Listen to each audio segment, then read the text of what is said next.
Okay, apparently we are now live. Here Y'all we missed go. my epic intro.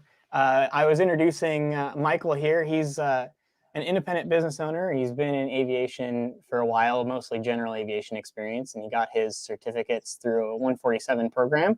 Uh, he's here to talk to us about just going out on our own, combining our entrepreneurial spirits with our love of aviation and starting our own aircraft maintenance business or flight school or whatever other aviation business Right. you really want to get into. So there's lots of different ways to make your money on it.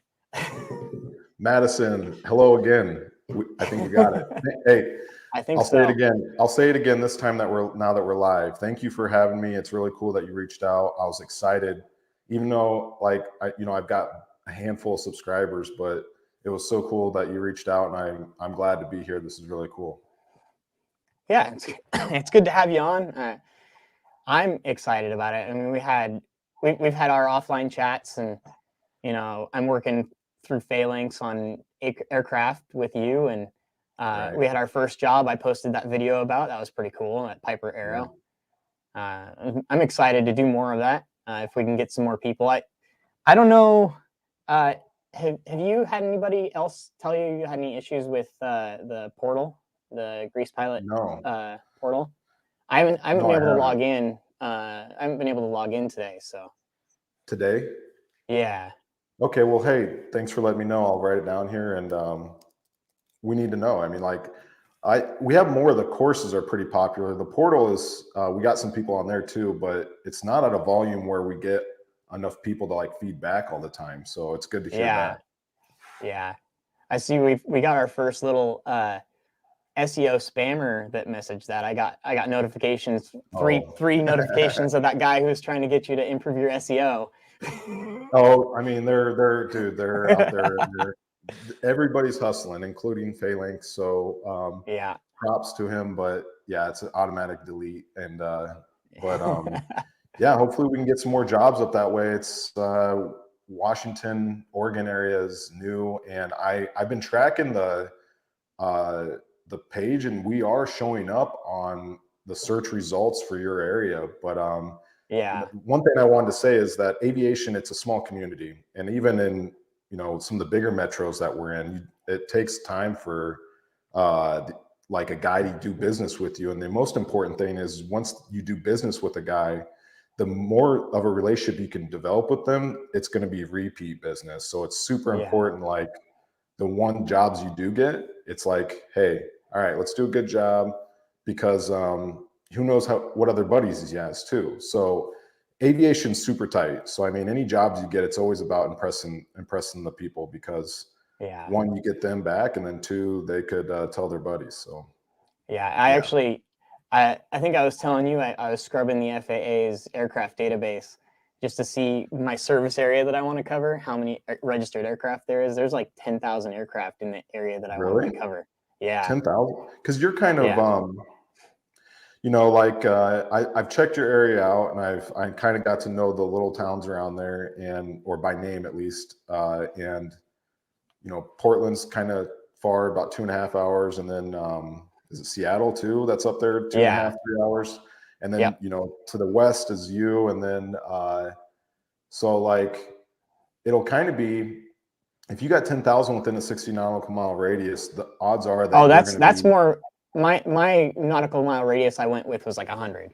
So okay, because I'm comfortable driving up to 4 hours. So that's like there's like 10,000 aircraft in a 100 nautical mile radius right now. So yeah, and I mean, when the first shop that I had, we serviced about 30 or 40 repeat people, and that was like a 2-man shop. That was the very first shop I had, and we were busy.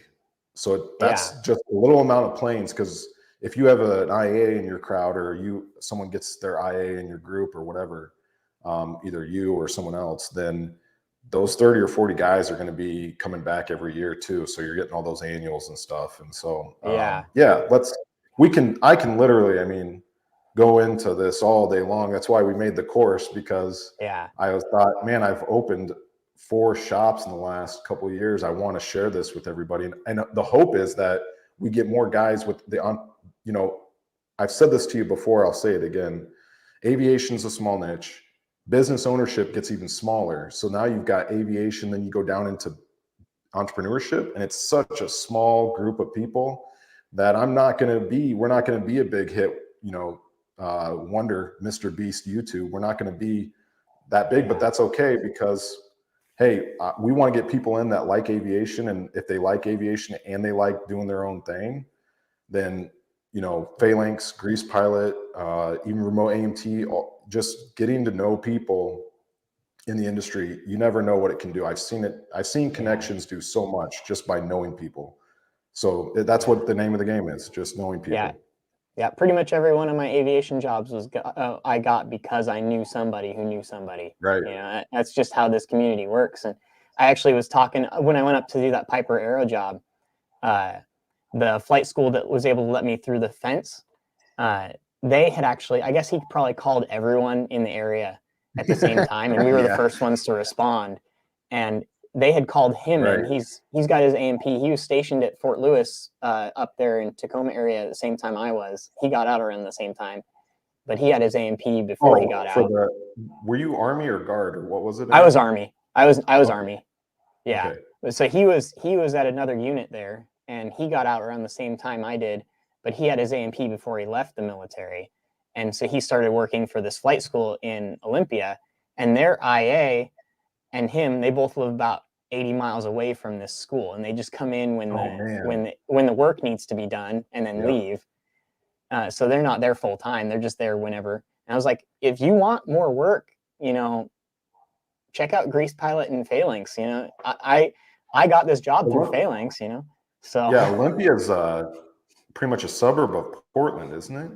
Olympia is a suburb of, or Olympia is its own town, but it's like close enough to Tacoma that it's almost. That's right. Okay. Yeah. I knew it was by a metro, because when I looked at the map, I was like, it's on the southern tip of a bigger metro, it looked like. So Yeah. Cool. And I was like, and your IA is going to have plenty of work too, because there's a ton of annuals that come in through Phalanx and there's not enough IAs on the team. So I've told you that too, and so this is another good way of me saying, like, at the end of the day, obviously, we need to make money. Phalanx needs to make money to survive. But at the end of the day, I'm telling everybody out there that if you get an IA and you want to do your own thing, there are plenty of people that need annuals done. We see it in our little corner of the world, and so if you've got an IA, you're writing your ticket. You're writing and I don't know how long that lasts. I honestly think from when I got into aviation, it's been that way. It just is I personally feel like it's getting worse in the 15 years that I've been doing it.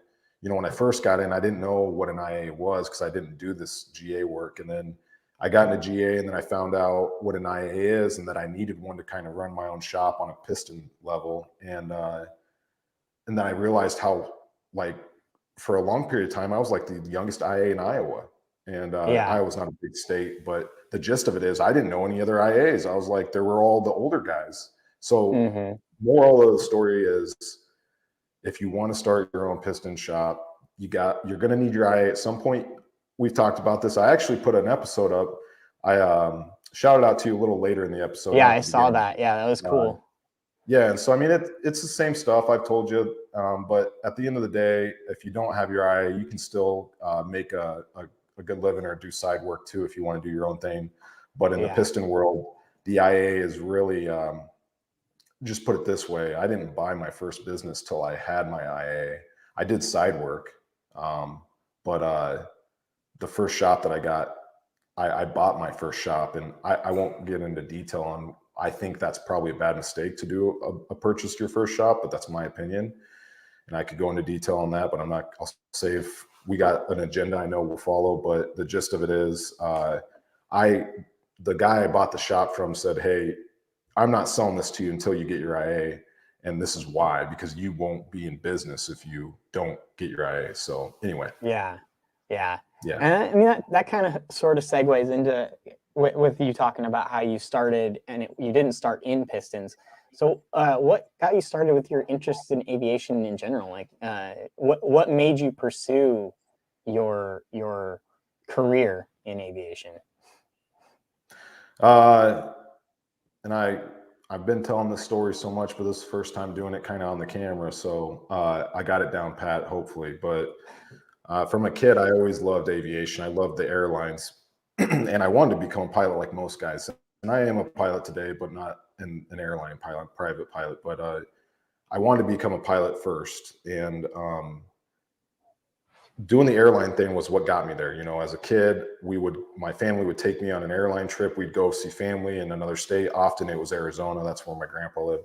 So we'd fly to and from Arizona, and everything about it. I just loved showing up at the airport. I loved seeing the big jets. I loved the noise. I loved everything about it. The thrust, you know, when they put the throttles up and you feel that feeling in your stomach, everything. I loved it all. And then you take off and being in the sky and looking down.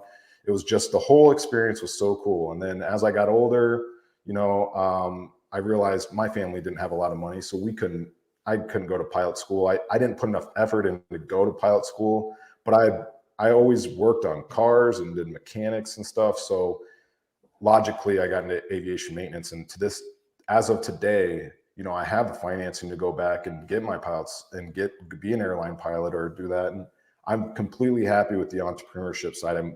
It's so weird how things happen, because for me, this is what I want to do. I found out this is it. This is what I like. Yeah. And so I'm so happy that it went the way it did. But long story short, I got into it as a kid. I loved it. And I knew I was going to be I knew it was going to be in my life. I just didn't know how. And then obviously, as I got older, I got my mechanics license. And I won't dive too much into it because I don't know how much more of what we got going here is going to touch base on that. But yeah. I mean, you're just segueing straight into the next question anyway. It's like my questions were built to lead you down this path or something. I didn't see these questions. What are you talking about? It's just like your history. I mean, honestly, I think our stories in aviation maintenance are almost identical, except my family sponsored my family used to sponsor the Portland International Air Show. We had a stationery store when I was really little. And so we had a radio spot with Kiss and FM, and we paid a little sponsorship deal to be part of the Portland International Air Show. And so I got to meet all these Blue Angel pilots and sit front row in the tented areas at the air show every year. And my mom was just laughing the other day because, you know, we were going back through old pictures, and I was just this little kid, and I had all kinds of aviation stuff that I didn't realize I had.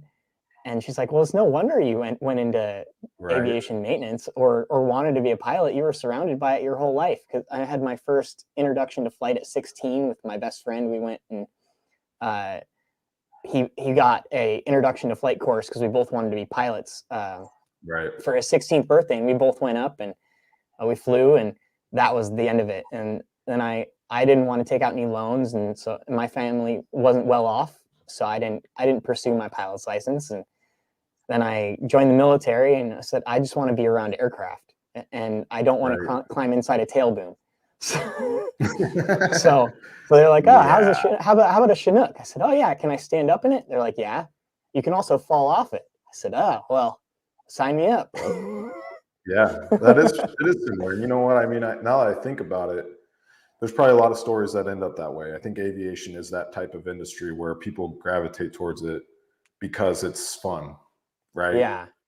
I mean, there is money to be made in it too, no doubt, but it's a cool industry to be in. It really is. Yeah. And then, so going back through your history with aviation, you said you wanted to be a pilot, and then you chose maintenance, and then you said you went through an aviation school to get your certificates. So a little bit about your history from like school through maybe your first or second foray in aviation maintenance business owning. Gotcha. Yeah. I mean, and so I'll set it straight. In high school, I was not an academic person. I was a hands-on guy. My dad's a lineman, and they do power line construction. And so I was destined to be that because my family was operational linemen. But my dad was super cool, in the fact that he said, hey man, I don't care what you do, just do what you love. And so I got the opportunity to just kind of do what I wanted. And I became good with mechanics. I liked working on cars. I broke so many of my first cars because I didn't know what I was doing. And I was just taking them apart and doing stuff to them. So then it got there was the community college in Des Moines, Iowa, my hometown, had a school to work program where you could go get A&P credits for free. And I took that opportunity in high school. You'd go to school for half the day, and then the other half you'd go do A&P classes at the airport here. So I did that, but I goofed off. I did not take it seriously. I got the credits, I passed, but when it came time to graduate high school, I redid all those classes again because I'm like, I didn't learn anything. So I went to I went to a community college and took it seriously. Indian Hills, that's the 147 school you're talking about. Mm-hmm. And I just went and did 2 years of the 147. And I mean, I did it with the intent. I knew, hey, I'm not leaving till I get my A&P license here. You know, we're spending the money, we're doing this. So I got my license, and this is back in 2009, I think it was, when I got my A&P. And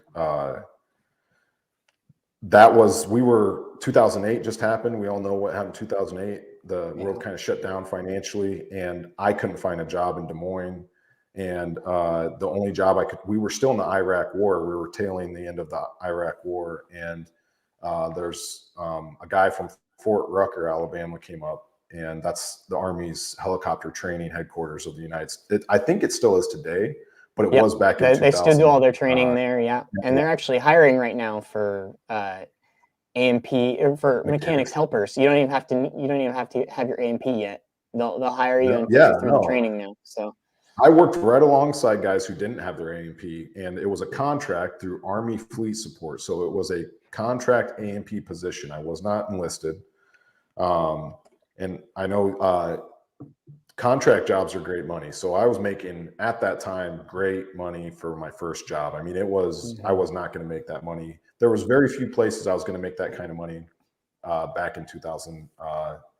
It was 2010, 2011 is when I started working there. Worked there a year, and ultimately I loved it because I was working on Blackhawks and Bell 206s. They had Chinooks there too, but I don't know.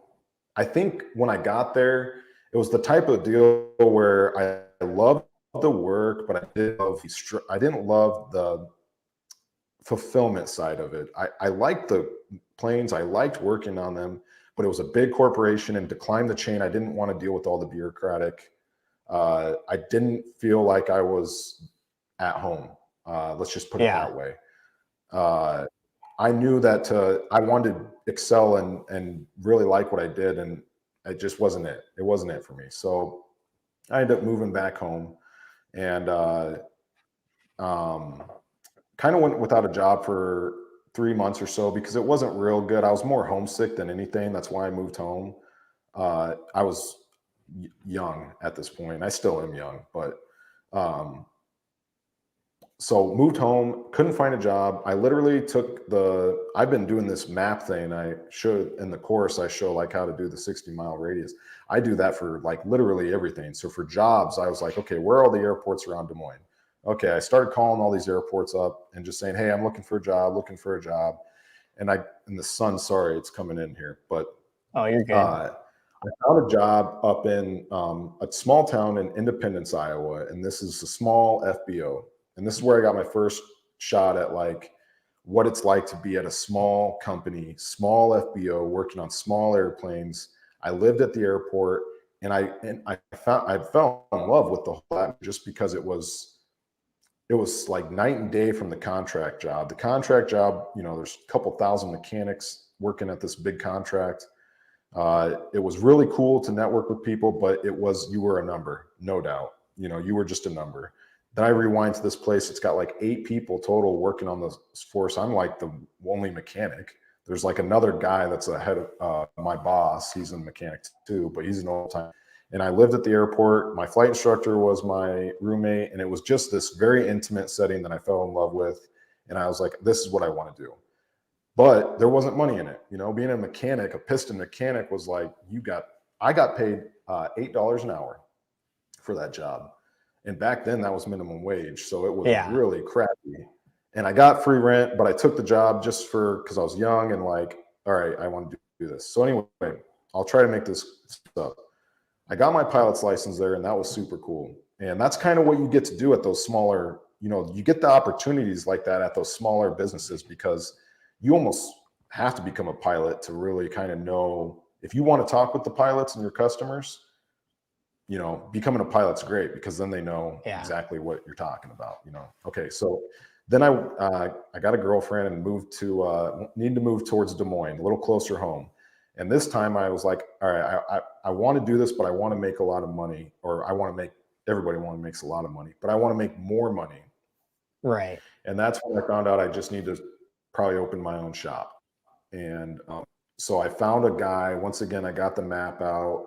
I circled the airports around Des Moines, it took me only about 3 phone calls before this guy in Winterset, Iowa, said, "Hey, I'm going to be retiring soon. I'm going to sell my shop." I was like, "Okay, I'm going to come work for you." And I worked for him for 2-3 years. Then I bought his shop, and then the rest is history. From that point, literally we could talk all night about the entrepreneur side, and to get a guy to sit there and even listens remarkable, because you know it's just talking and talking. Long story short, started my entrepreneurship back in aviation maintenance back in like 2013 was the first year I kind of got in, started doing it.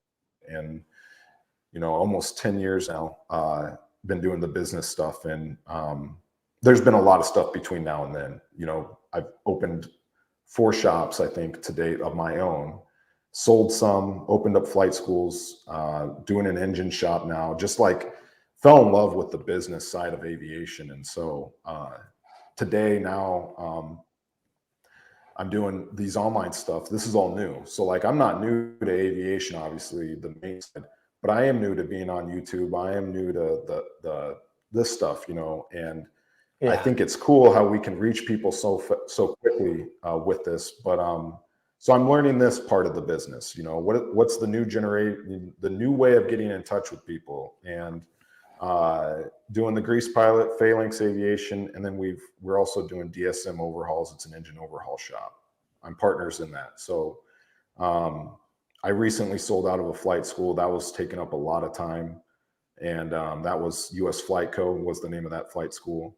And yeah, he's doing some pretty interesting stuff with that too, isn't he? He's got a whole syllabus that he's pushing to kind of streamline Anthony, your training. Yeah, Anthony.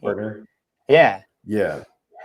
Yeah. I mean, like, this has probably been like 6 months ago I sold out of my partnership, and mainly because I have a family now and I needed to take a step back and collect my inventory of my time, because business, right.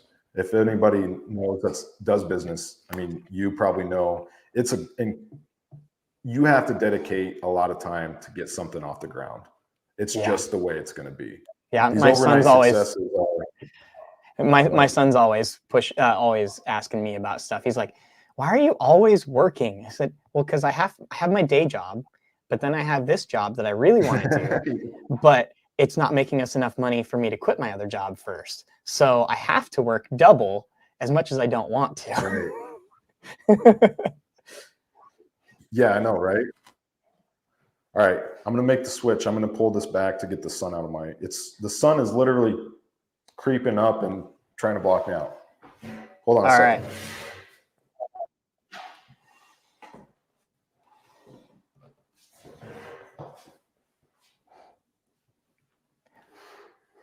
Okay, we'll go with that for now. Hopefully that works a little better, but yeah, as long as you're not blinded. I mean, yeah, I'll end talking because, like I said, I can go on for. Yeah, I think that's common with everyone in aviation. We can all talk for hours.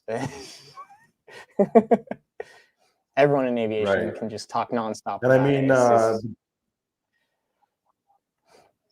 right. The business side of it is, like you said, your son asking you why you're working all the time. And to me, it's that course was the course thing is is like my first shot at making a course, you know, and obviously it's not like it's the greatest from the production standpoint, but the content side is literally how I started 4 shops and became profitable very quickly. So I mean, the content is on point. It's if it's followed the checklist, I can go ahead and pull that checklist out right now, go down the street, knock on an airport's door, and follow that checklist, or do it out of the back of a trailer or anything else, and it works. It works perfectly. Yeah. So it takes time, and that's the one thing I think people. I'm a victim of it too. I want things now. You know, you want it now. You want to Mhm. be this big business now, and depends on how you go about it. You can definitely rate the growth of things, but sometimes you just enjoy the journey too. Yeah, I agree. Absolutely. It's if you can't allow yourself to enjoy the journey, you're never going to get to that success either, I don't think. I think you really have to commit to it and find the joy and in that journey to the end goal. Otherwise, Right. you're just going to struggle because it's just slogging through your checklist and getting things done and working until you fall asleep, you know. And if you don't have the Right. personality for that, I do. I don't know if you can, yeah. I mean, there's good days, bad days, and there's even stretches of time that you know, there at one of my darkest hours of being an entrepreneur to date is when I tried to grow too fast and didn't know how to manage a team. And I had 2 FBOs and I was trying to be at both of them at once. And one was on Eastern Iowa, one was in Central Iowa. And I would literally work at one, get in the car and drive to the other one. And there were times when a guy needed I remember this very vividly. A guy needed his LED light installed in his plane, and it was a small, simple job, right? But I committed to doing it, and I got so busy in other things that I forgot about, and I was very committed. So I hopped in my car at like 3 a.m., did a 3-hour drive to this other FBO, and this is after not sleeping for, you know, when this is at the peak of me not sleeping good anyway. I'm doing this all nighters, driving back and forth, trying to make these jobs work. And, you know, I know the older guys out there that have done their own thing are probably like, you know, been there, done that. And finally I can say I've been there and done it too. And it does suck sometimes, but you Yeah. learn. And I learned a valuable lesson. It's like, hey man, you got to get good people on your team to help you manage your company. If you're going to get big, you got to have a good team, because you can't be everywhere. You just can't. Yeah. It's not going to work. Yeah. And I think I know the answer to this next question, but if someone were to come up to you today and ask which area of the industry they should go and work in, whether that's heavy maintenance or piston or rotor wing, corporate or contract work like you and I have done, uh, where would you say that someone who's wanting to get their start should start?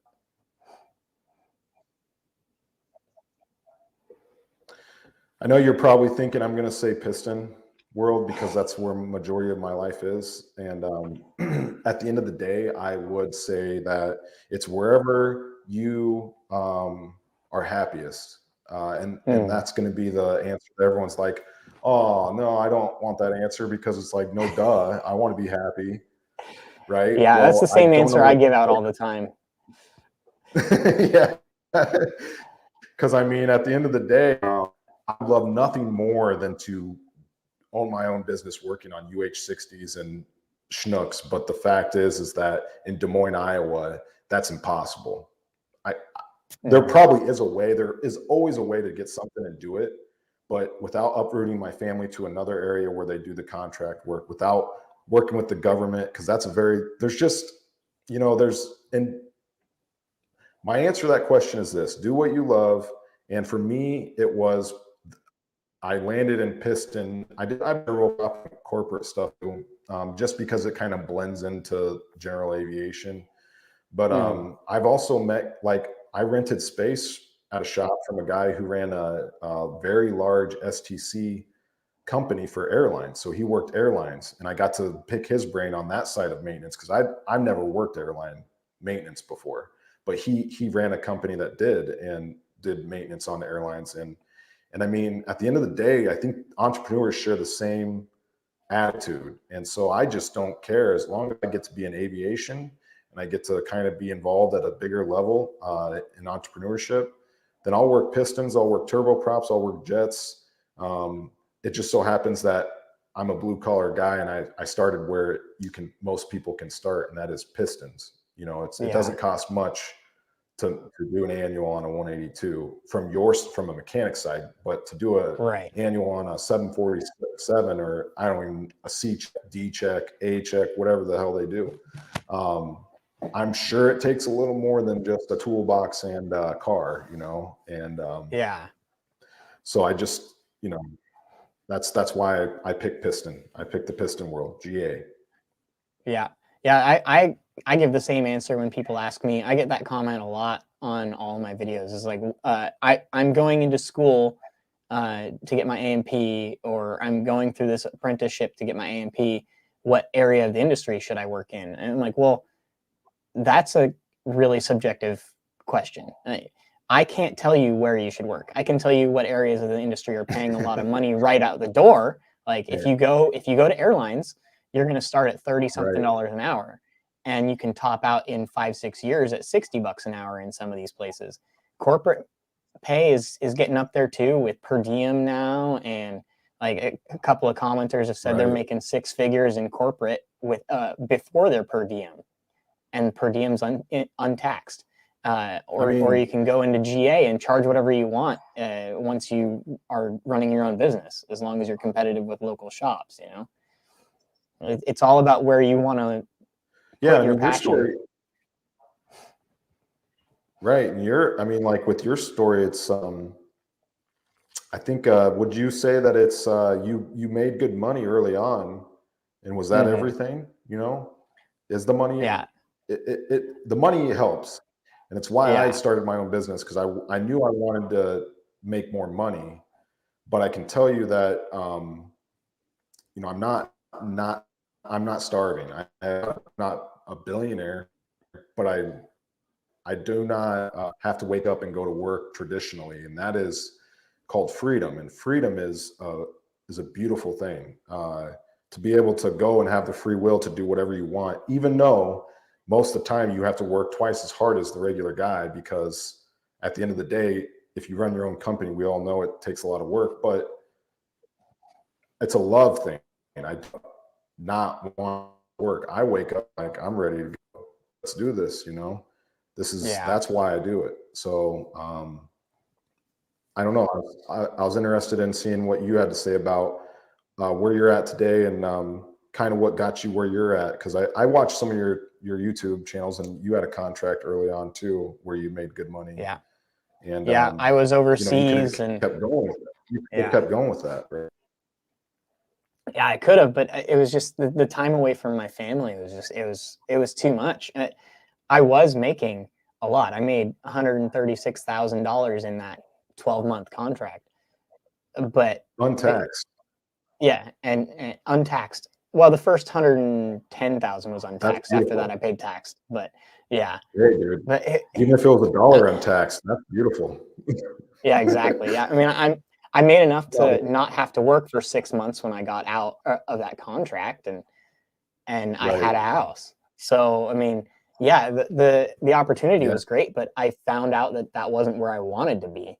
I wanted to be working with the individual airplane owners, and so I went and finally found a job with a local flight school not long before I found out about Phalanx. And I mean, I was the only other licensed mechanic besides their IA, and we had their fuel guys. We were working with them and the CFIs to maintain this fleet, and we were supervising all these unlicensed mechanics doing all this work, and it was great. I loved being able to be in. I loved interacting with the CFIs and the guys that were really interested in learning, and I left that place because unfortunately their IA was a personality that's hard to get along with. They've lost about they've lost about like 8 people because of this guy that liked working there. So, and then I was like, well, you know what? Hey I man, want to stay in GA, so let's go out on my own. It'll be a struggle at first, but I get there. I mean, it sounds like you've already been through quite a bit, so it's just really, I'm not a very academically smart guy, but consistency will always win. So if you're consistent, it don't matter. Eventually you get the break, and so I think it's true everywhere. And I don't know, with that IA position, I'm willing to bet that it's hard to get an IA. So that school's going to hold on to that guy because it's hard to find good IAs. Yeah, It's and hard to also find good mechanics. yeah. Yeah. And he's also willing to work for very little. So, I mean, they're not going to find anyone they could pay as little as him. So, yeah. When we did the flight school thing, me and my partner, Anthony, we did the flight school because I was working in Denver. This was in between me and my family moved from me and my wife. Actually, we're getting a little detailed, but me and my girlfriend at the time needed a break. I wanted to get out of my FBO situation I was in just because politics were getting crazy. I had the opportunity to sell my shop. We moved out to Denver area because we wanted to be by the mountains, and I wanted to just try a new area out. And I worked for a small flight school there, and it was just like I just wrote a post today about entry-level A&P jobs. I never applied to any job other than that Fort Rucker one, that first one. The rest of them were, hey, I got a guy that's really good, this mechanic, and the same thing. It's just like I walk in and usually it's through and it takes time, but like once you are in an industry, once you're in a sector of aviation and you do really well, I think your reputation spreads is key. And you can start really, the moral of the story is even if you don't start your own company, it's not like there's pros and cons to starting your own company, but if you go into the industry and you want to excel, just give it your all because your reputation will travel. And once it does travel, it starts giving you opportunities you never even thought about. So for me going to Denver, I got this job because basically I had a mutual client that took his plane to this shop, but there was a person who flew between Denver and Des Moines. He was a client, he flew in at our shop, and then he was a customer at this shop in Denver too. So he kind of did business at both places. And I was moving to Denver, and I told the guy, hey, if you know anybody that needs a mechanic, let me know. And he's like, oh, I got the place. So I got a job at this place. It was a shop and a flight school, about 30 planes. It was a good sized one location flight school. And I saw a flight school that was profitable. And that is kind of like the hard thing to do for a flight school start now is be profitable. There is small margins in the flight school world, but I called up Anthony and I said, we need to start a flight school because I'm working for one right now and they're profitable and I think we can do it. And so I said, let's do it, but we got to do it in the metro. We have to do it in a city because rural flight schools, this is all my opinion, my experience. Of course, there's expectation or there's exceptions to the rule, but yeah. he agreed to start. He agreed to start in a flight school, and so we started one in Des Moines, and we got locations in Des Moines, St. Paul, and Kansas City, and we grew this school really quickly for a couple blue collar mechanics, but I got burned out personally, and I had my first child during the school, and it sounds like you're a father too. That is another area of like, you got business, you got to give your time to that. And then when I started a family, it was like, it's either the family or the business. And at that point I had to get out of the school because it was a lot of work. And I had the opportunity to sell out again. So I sold my shares out of the school. And now I spend more time with my family, but I still want to, like I said, I'll never not be involved with business ever. Right. It's just what I like to do. Yeah. And back to your comment about your reputation following you, that goes for negative reputation too. There's some guys that I've worked with, and their resumes have come across other jobs that I was at, and I said, yeah, you don't want to hire him. I mean, he's just the kind of guy who you're going to have to go behind, and he's going to need to hold your pocket, you know. So. Yep. But if you work It's true, hard man, and you if there's try, guys out like you just work hard right. and learn, and your reputation for being a hard worker and someone who's willing to learn will follow you, and you will be able to just walk into doors and be accepted as Right. as a worker there. So. Right. It takes time. Mm-hmm. All right. What's on our agenda next? I wrote down, well, no, I didn't write down the agenda. I made sure to write down where you can find me, because, you watch the late night shows and all these places, and they always ask them, so where can we check you out? And they're like, on my Twitter. And I'm like, I don't memorize that stuff, so I got to write down Yeah. because in the case that I get a couple of people to come find me, then but so that's all I wrote down. I didn't write down the agenda. I did look at it a couple times to make sure I was going to be somewhat not surprised, but so the next thing I got here is if someone were to ask you if you thought they should go through a school or go to something like on-the-job training or an apprenticeship, which would you recommend they try? I personally will say it's again down to personal preference. Do you want to go to a school and sit in there and really learn the books, or do you want to learn it all firsthand on the job? And some people they don't like drinking from the fire hose like that. Others love, like myself, I thrive on the fire hose. I learn best under pressure when I'm needing to learn something, and I just absorb all that information all at once. I get bored out of my mind in a classroom setting most of the time, because half the time I read ahead because I'm really interested in the information. And so I recommend OJT to someone who's like me. But if someone is more like books, they really just want to sit down and read through the books, it's all about 147 schools or some other sort of bookwork education. So. You said you'd rather do the OJT? Yeah. Well, I mean, that was how I learned anyway. I mean, my military training was all OJT. It was a little bit of classroom, but then it was all hands-on. So. Which, I mean, I think I'm probably gonna.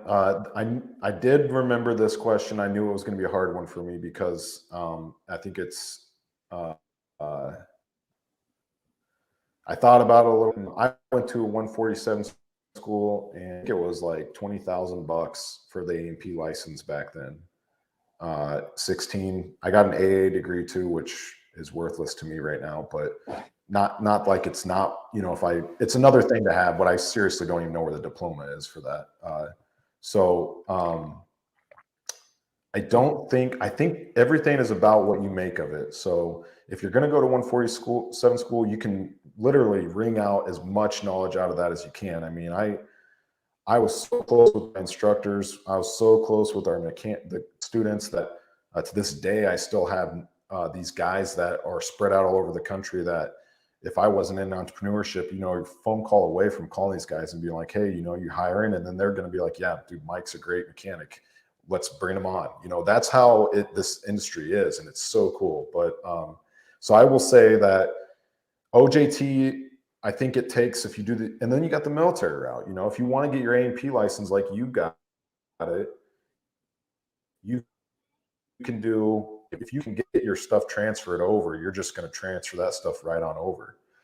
But if you're like a civilian, like me, I never served, then you got, like you said, the 147 or OJT, you can The OJT world's going to take you about a year more, I think, by the regs, if in time to get your full A&P than a 147. But a lot of those times, if you get the right situation, you can get paid while you're doing it, because a lot of shops are just hurting for, like your school you were talking about. You just got guys that'll uncertified guys working on the being supervised. They're probably getting paid and they're getting the experience, so that's a win-win. And we had that kind of stuff going on with our shops, but we never got serious guys. You know, it was very seldom did we get a guy that was ready to do the 3-year program OJT and work for $18 an hour, which is like what we paid these guys, which is not good money. This was 4 or 5 years ago. So at that time, it's like in Des Moines, it was decent. I mean, Des Moines is not a big aviation place, but you were getting your A&P license too. So like, I think in this day and age, it's just pick something, get the most knowledge out of it, and just go like hell. Go like hell at it. So I don't know. That the answer to that question is, if you ain't got no money and you can't get FAFSA, then you're doing OJT, and just go down to your local airport and literally just say, I want to work on planes. Can I work under? Is there an A&P that I can work under? And you literally get started there. I mean, this industry level is probably, here's where airports are at. Back in the day, the smaller airports, you'd be able to fly to a town of like 5,000 people and there'd be a full service FBO at that city. That's not like that anymore. Those are gone. So like, it's getting harder for you to find these guys that you can mentor at this level. But if you want to do it, you just got to get in the car and drive to the airport. And as the first guy you see in the airport, you say, hey, where's the mechanic around here? Sometimes it's the guy you're talking to because he's the only one there. And it's like, and then you flat out ask him, say, hey, I want to start working on planes and I don't have my license. Can I work under you? And there's a chance that you're going to get paid doing it too. And that's, if I didn't have money and if I had to go back and my mom and dad didn't help with me going to college and stuff, I know that's what I would have done. I would have gotten in the car and just drove to an airport and just kept driving to airports until one of them said, yeah, here we go. So that's my answer. That's a good answer. I like that answer. That's a good, solid. Good old. Yeah.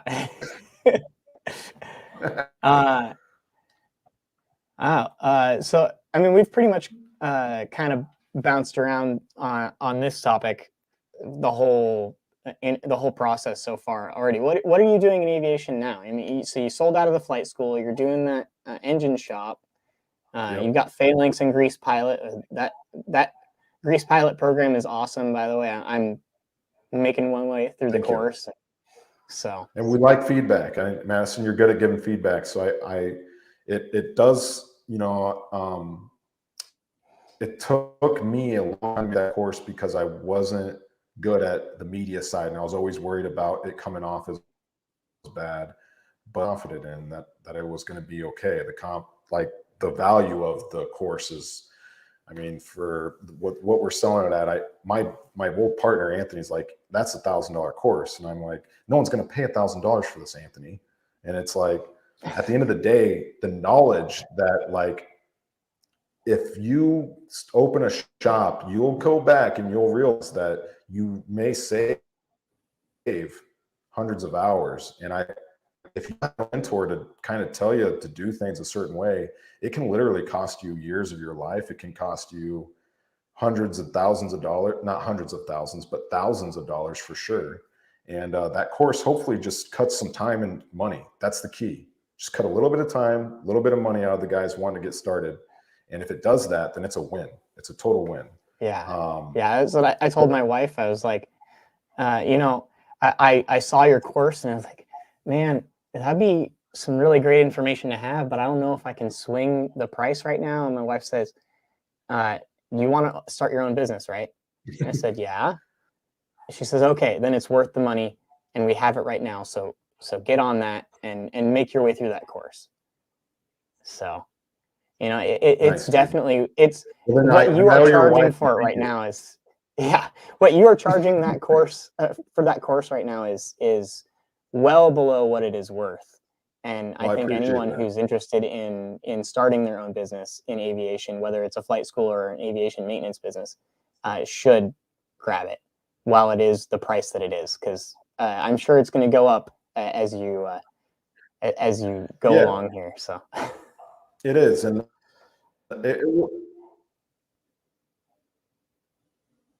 you there? yeah, I'm here.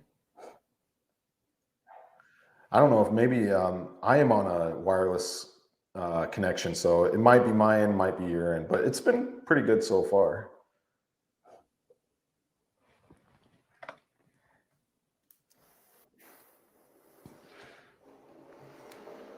All right, Madison, how about now? Yeah, I'm good. I can hear you. There's a bit of a delay, I can tell, because I can hear myself every once in a while, but it sounds like we're I we're think, we're a little okay. less of a delay now.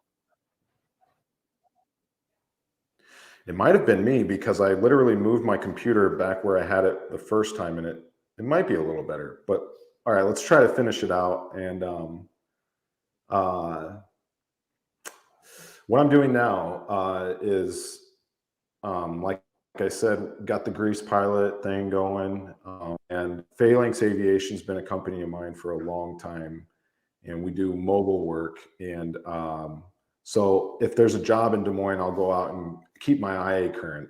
Basically, is what I'm doing, is trying to keep that going. And so I help with my old flight school, US Flight Co. I go out there and help with the maintenance, and we're shooting content. So the good thing is that hopefully we can get some more hands-on content like you had on that Arrow coming up soon. But so I help with our flight school, my old partner, and then do Grease Pilot, Phalanx Aviation, and then we started DSM Overhauls. It's an engine overhaul shop, and we did that because we were overhauling all of our flight school engines, and we don't do all engines. We just do Lycoming 4-cylinder, and that's because that's what we've overhauled over and over again, was the 4-cylinder Lycoming. And Mm-hmm. so at the end of the day, it may sound like I'm doing a lot, but all these things are intertwined with each other. If you look at it, they're all aviation maintenance oriented to some degree. The flight school's a little different, but that's why I'm not sold out of that. And so another thing that I often am crippled by is distraction of not focusing on one thing at one time. So one key takeaway is, I did say I was doing 4 things, but at the end of the day, Phalanx and Grease Pilot are my babies, and I'm really working hard to those to a point where hopefully I can at least live off of it. At some point I Mm-hmm. want to just make enough to live off those, and if I do, then that's great. Then I'm a winner. I can always go back and open shops again. That I know. We like physical shops. Phalanx does a great job of doing the remote stuff, and the mechanics make a good amount of money. So there is some left over for us, but it's not a lot compared to if we opened a shop. And Right. so it's all just learning at the end of the day. We're learning on lots of levels. And so today, my babies are Grease Pilot and Phalanx. Those are the 2 things I really focus on. All right. And I guess that takes us to pretty much the last one, which is where can we find you?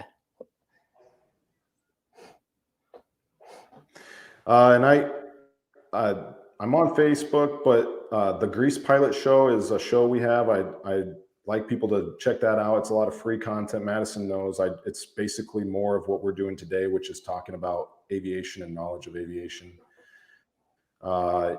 So you can hit me up there, or you can go to mygreasepilot.com. That's if you need to get a direct line to me. That is literally something I would, if you want to contact me directly, that's the best way to do that. And yeah, I mean, obviously we got Phalanx too, and you can hit me up through there, but office@greasepilot.com. We're on Facebook too. If you want to go to Grease Pilot at Facebook, it's a smaller channel, and Phalanx is on there too. But I'm an email guy, so contact me via Yeah. email if you want to talk. Yeah. And you're really speaking on the part of someone who has reached out to you. You're very responsive. Like I can always pretty much I guarantee live I'll at get the a computer response now from that you I'm within trying to the make a day. living So off the computer. yeah. Yeah. Right. I'm the same way. I'm always reachable by email too. It's why it's in the description of every one of my videos. Is contact at Remote AMT. You know, it's super easy to reach me. And if I'm not busy with my other day job, I'm responding within hours of getting an email most of the time. So, and your content on Grease Yeah, Pilot, man. your YouTube channel is great. Like, I'm one of those people that listens to a lot of that kind of content at like double speed, just because I like to consume a Double lot of it all speed. the time, really fast. Yep, yeah. You sound a How little do you bit do more that? hyped up.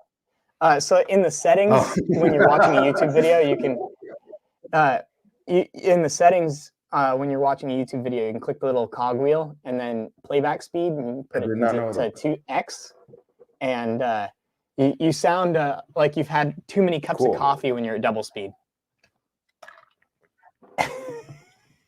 Wow, that's interesting. I do think that if you ever launch Yeah, some well, merch hey, for that channel, though, you it should was cool coming on you here. should take a sip of coffee on your T-shirt. Take a sip of coffee. Yeah, that's at least twice in almost all your videos. Let me take a sip of coffee. Oh yeah. Well, if you want to know why, I shoot those videos at like 5:30 in the morning Oh here. God. So it's like, and if as you, and I'm sure you know, my I shoot that at my home currently. I have a studio built in my basement, but I think we're gonna get it out of here because I think I like being at home because it's cool to be this convenient, and that's the whole cool thing about the computer thing. But I miss being out in the work world. So I think we're gonna get an office here soon, just because I went from being a guy that woke up every day and went to work and went to a shop and worked in the airport, and like I went from sold out of that company and now I'm at home behind a computer, which is, it's not a bad life, but for me personally, I do miss being out in the world. So I think we're gonna get this year, definitely it's gonna happen, an office somewhere, and we might end up getting back at work, out of school, and just be present at an airport. Um, so I don't really, because my family is sleeping, and if they get up, you know, it's chaos. I have a 1.5-year-old daughter, and she's going to make a lot of noise, and I don't want people to hear that. So Oh yeah. that's when I do it. Well, they still make noise at they still make noise at 11 years old, by the way. Is that how old yours is? Mine just turned 11 in November, and he's I asked him to be quiet when he was playing his Xbox today because I was going to be live streaming, and I didn't want to hear him screaming in the background.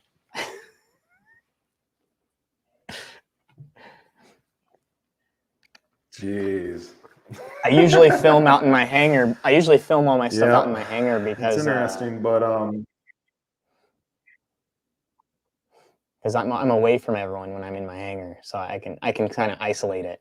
But you, by the way, before we get off, you got a sweet gig. When you told me you live at an airport, even if it's a small airport, man, that is such a cool thing to do. And that's my dream someday. It really is. Iowa's not, they don't have a whole lot of that stuff going on here at Iowa where you have the through the fence policy that you have.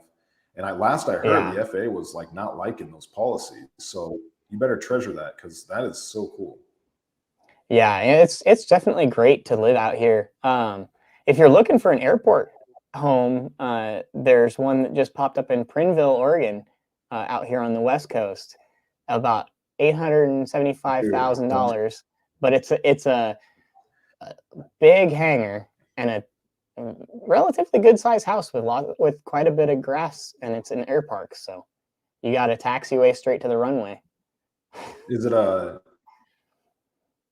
it asphalt or grass? Yeah, it's asphalt. Oh, it is. That's cool. Well, Yeah. here's the deal. I'm here for family. I'm in Iowa for family, and I've already talked to my wife multiple times about is this going to be where we grow old? And I don't think we're going to grow old here, but so I think West. We're in Denver, and we've Colorado and Wyoming and Utah, and coming from a Midwest boy, obviously that's a lot cooler out there. So we are Yeah. probably going to end up out west again. She liked Oregon. She's been to Bend, Oregon. She really liked Bend, and I never been to Oregon or Washington. So I don't know. I would love to be in the mountains somewhere. So it may be there. It may be Montana, maybe Colorado. But my in resting place, hopefully, is somewhere like where you're at, where I got a small little house with a hangar, and I can just hop in my plane and take off when I want to. That would be really cool. Yeah, it's definitely a big perk, and my wife likes it because we're close to the beach. So Yeah.